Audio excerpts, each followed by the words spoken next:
সাগরপাড়ায় সোনা পাচার রুখল পুলিশ। দেখুন সেই ছবি। গোপন সূত্রে প্রাপ্ত তথ্যের ভিত্তিতে গত রাতে সাগরপাড়া থানার এসআই হালিম বিশ্বাসের নেতৃত্বে অভিযান চালানো হয় নওদাপাড়া ব্রিজ মোড় এলাকায়। অভিযানে এক ব্যক্তিকে স্বর্ণ চোরাচালানের সময় হাতে নাতে গ্রেফতার করে পুলিশ। ধৃত ব্যক্তির নাম মিলন শেখ, বয়স 26 বছর, পিতা মৃত জহির শেখ, বাসিন্দা চরকা কমারি থানা সাগরপাড়া।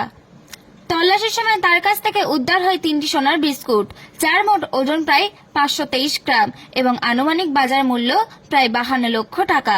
পুলিশ সূত্রে জানা যায়, অভিযানের সময় সমস্ত আইনি প্রতিক্রিয়া মেনে তল্লাশি ও জব্দ কার্য সম্পন্ন হবে।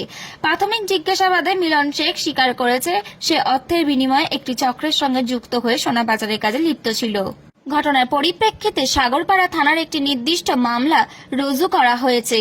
ধৃত ব্যক্তিকে মুর্শিদাবাদ জেলা আদালতে পেশ করে 7 দিনের পুলিশি হেফাজতের আবেদন জানানো হবে। সোনা পাচার চক্রে আর কারা জড়িত তা খতিয়ে দেখতে তদন্ত শুরু করেছে সাগরপাড়া থানার পুলিশ। নদিয়া থেকে প্রভাত নন্দীর রিপোর্ট, HR News 24।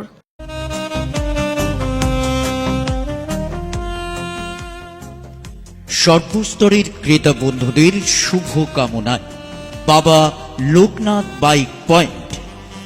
আমাদের এখানে যে কোনো কোম্পানির বাইক ক্রয় এবং বিক্রয় করা হয়।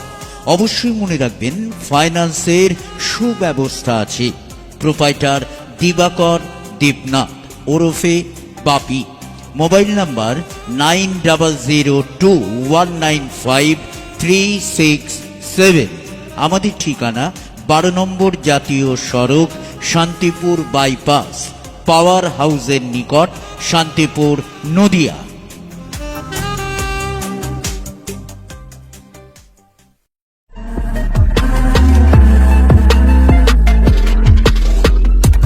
নমস্কার, আপনারা দেখছেন HR News 24, সত্যের লক্ষ্যে মানুষের